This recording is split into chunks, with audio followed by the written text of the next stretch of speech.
Well, hey there, Frosty fans. It's another Frosty Friday. Today I thought we'd do part two of fantasy cliches I hope we're all really sick of. The first two had to do with character and plot. This one is more to do with setting.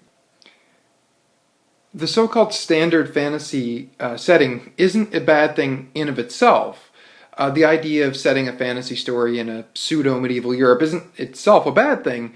The problem is how pervasive it is in the genre, how it's sort of become the norm and everything else is sort of a sideshow attraction. It's kind of come to dominate, and that kind of domination can lead to stagnation in the genre.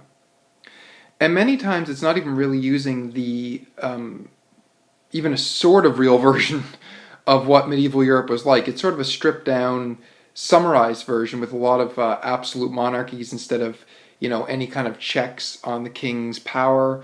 They often forget to use feudalism and sort of show how the manorial system influenced Europe.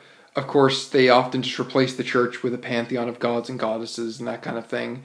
And of course, there's the addition of magic, which is fine. But so you end up with the same period, which has become very popular and just kind of the norm in the genre. And it's not even a particularly deep version or a nuanced version of that setting. And that's the problem. Of course, I am far from the first person to bring this up. There are lists upon lists of fantasy cliches and guides on how to fix them and avoid them. I'm just adding one more voice to call out to young authors, well, authors young and old, who are getting into the fantasy genre. Please try and avoid using this oversimplified version of medieval Europe as your setting. And if you are going to use it, add some complexity or try and twist it in ways to make it more interesting.